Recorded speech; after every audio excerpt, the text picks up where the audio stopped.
G'day guys, look, we have the greatest rugby rivalry tour in full focus. It's just around the corner. After that, we've got the Bledisloe, we've got the Nations Championship, second half of at the end of the year, and then we go into next year where all eyes will be on the Rugby World Cup at the end of 2027. So there's a lot of rugby, but there's something we need to talk about. Some interesting facts just came across my desk and we need to have a look at them. Guys, before I get into everything, I've got a question for everyone to think about, and I'd love to hear what your opinions are in the comments below. If New Zealand were to change their eligibility rules, how do you think they should do it? Should there be like 60 game All Black cap where players above 60 can go overseas and still be selected? Should it include Super Rugby, so say seven years of Super Rugby? Should it be either or, so player can have 60 caps for the All Blacks or 7 seasons for Super Rugby and still be eligible? Because, let's be honest, 7 years at Super Rugby, even if you haven't cracked the All Blacks, you're still giving back to New Zealand rugby. And then that means guys like, Jameson Gibson Park, Lowe, Bundy Aki, who went to Ireland, I don't think they really reached that threshold in Super Rugby, but it might give these guys something else to think about where they're like, if I just stay here for a couple more years, I can get to that 7-year threshold and then I can realize my dream of playing for All Blacks, albeit I can play overseas while I do that.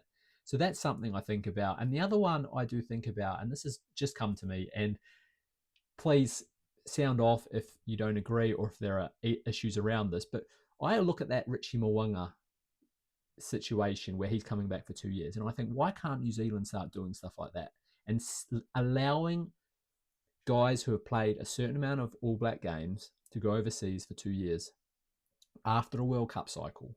You can go overseas, you play 2 years, wherever that is, and still be selected for the All Blacks. And then after that 2 years is done, right? So meaning there would be 2 years till the next World Cup.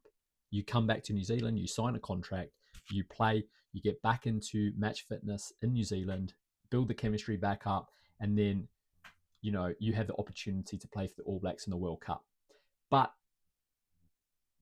all while you've just had 2 years playing Northern Hemisphere rugby and building that side of your game up.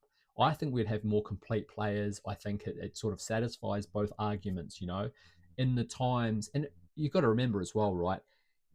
During those times, we know if a player's gone overseas to play in a French competition, right? The French club has total control over when you can play international rugby, right? Your international availability. So, okay, who cares? They don't allow you to play the first 2 or 3 games of the All Black season. That's when you've got the younger guys who are playing in New Zealand are able to come in, and then you're able to build that experience. I think I don't see an issue with that, surely. So sound off if you do. Let me know your thoughts. And now let's get into why I'm talking about this. Cody Taylor, Scott Barrett, Ethan de Groot, Asafa Mua, Samasoni Tokiaho, Xavier Numia, Tupu Vai, Anton Segner, Adi Savia, Peter Lakai, Wallace Satiti, Luke Jacobson, Quinn Tupaya, Billy Proctor, Will Jordan, Josh Morby, Caleb Clark, Bowden Barrett, Kyle Preston, and Rieko Ioane. And guys, that is not a team sheet for the All Blacks for this weekend. That is the list of players, All Black players, that are only signed up until 2027.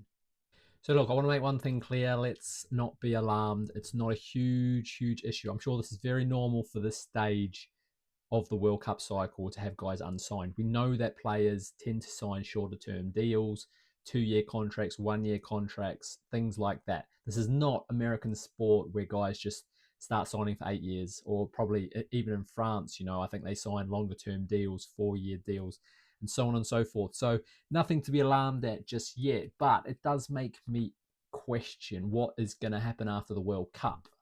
Now, let's just remember what's happened already this year, right? So we've lost numerous younger players to overseas teams. I'm talking about guys like Louis Chapman from Canterbury, a young and upcoming halfback who's probably had a look at all the halfbacks around New Zealand and realised, I've got no chance of making an All Blacks team as a halfback. So he's chasing the coin and he's chasing opportunities in Scotland. Another one, Riley Higgins, highly sought after number 12, who had quite a bit of game time for the Hurricanes last year when Geordie Barrett was on sabbatical. But he's gone back to the bench, and even he didn't even make the bench half the time this year, and he's decided to up and leave. He's looked at the pecking order above him as well, I would imagine.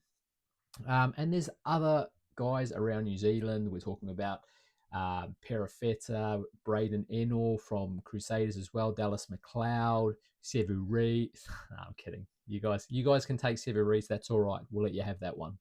But Dalton Papali'i from the Blues, even a guy like Devin Flanders, who was really regarded as probably making the All Blacks this season, signed a contract overseas. Fehi Finianganofo, another one. So there's a lot of guys that are leaving New Zealand shores, and they're not just guys at the end of their career. It's not just guys that are just, established Super Rugby players. It's younger players, and it's guys who are close to making the All Blacks. So we need to start not worrying, but we need to start identifying that there is a bit of a problem, and I think it's going to be intensified at the end of the World Cup.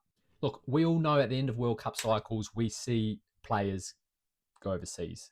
Let's have a look at this, right? So Cody Taylor, 35, he's probably going to go, right? Beauden Barrett for sure is done. Whether he goes or he retires, I don't know. He's done. Ardie Savea. I mean, you just have to look at this right here. They're already talking about him signing long-term in Japan. To no one's surprise, right? I think we all saw this coming, especially after what happened at the end of last season. But the big one for me, and what has really changed the dynamic in New Zealand, is the Richie Mo'unga contract. And I'm going to get into that a little bit later. I just want to have a look at the other two groups here, though. Okay, so we've got the other side of the older veterans, right? We've got the younger players in the team. So let's have a look at those guys. And I'm talking about Tupu Vai's, Anton Segner, Lakai, Satiti, Kyle Preston, Josh Morby. These guys are young, right? A guy like Anton Segner, for sure, he's going to re-sign in New Zealand. You don't just travel all the way from Germany to New Zealand, move your whole life from Germany to New Zealand to accomplish your goal of playing for the All Blacks and then going home after 1 year. So he's going to re-sign, right? Lakai, Satiti, Vai, these guys are going to re-sign too, right? They're the core going forward. Lakai, Satiti are both 23 years old.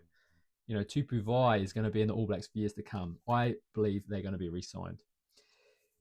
Kyle Preston, he's another guy in a position that is stacked, and it's got a generational player in it, right? Kyle Preston's looking at Cam Roigard, who's younger than Preston himself, thinking, I'm never going to crack the All Blacks as a starter. Then he looks at Dylan Pledger coming along, Lennox, Hotham, these guys, and he's like, maybe guys like that start to look overseas. Will Jordan, for sure, gets a blank check from New Zealand Rugby and says, we want you to stay. But again, he's also going to get massive offers from France. And I'm talking France because they love nothing more than to take an All Black with that much quality and that highly regarded. He's just became the All Blacks' highest test try scorer, for God's sake. They will be offering him the bag. The other group I wanted to talk about were the middle of the pack. Not guys at the end of their careers and not guys at the start, but guys in the middle, guys who are just coming into their prime. I'm talking about Asafo Aumua, Ethan de Groot, Samisoni Tokiaho, Xavier Numia, Quincy Paya, Billy Proctor, Caleb Clark. These guys are at their prime right now.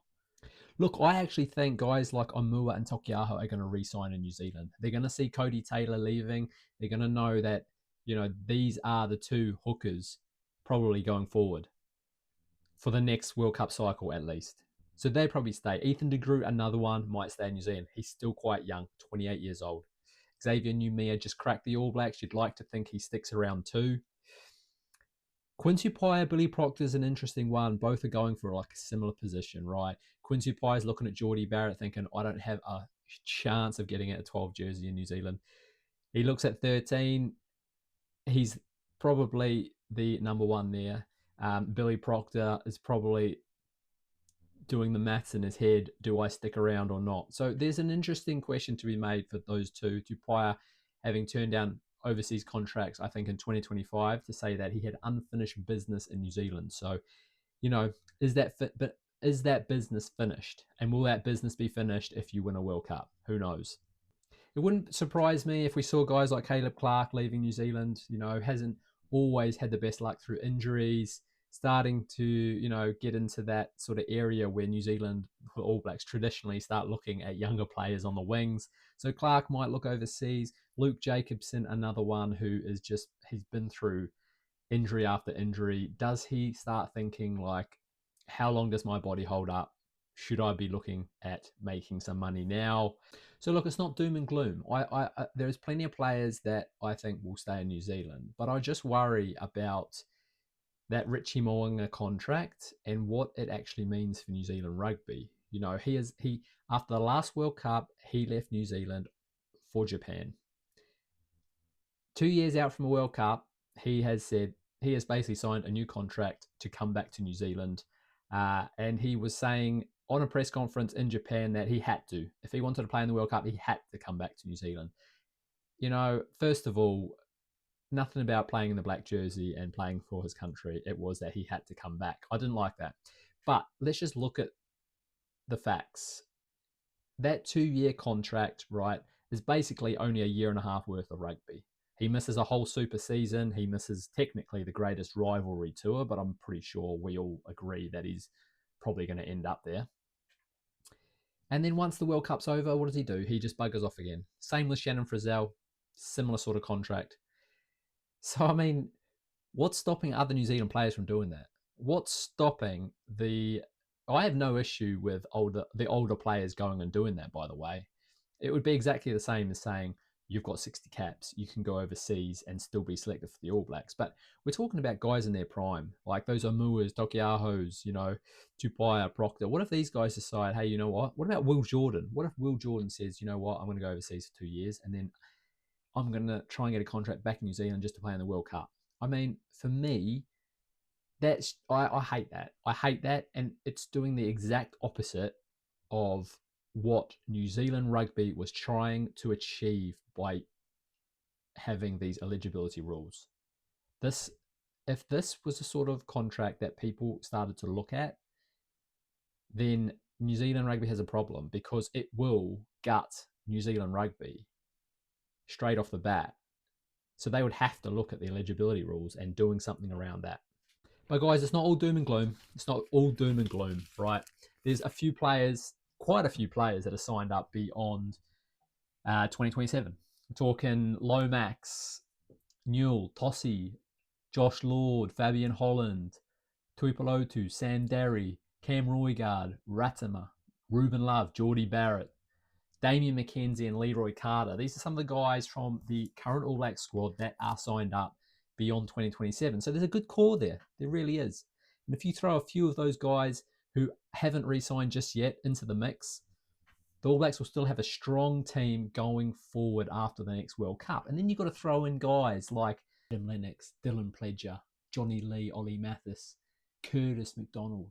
And then you've got some big Lucy's, Malachi Rampling, Torian Barnes, guys like Hutchinson. There's loads. There's so many more, but it takes too long to rattle them all off.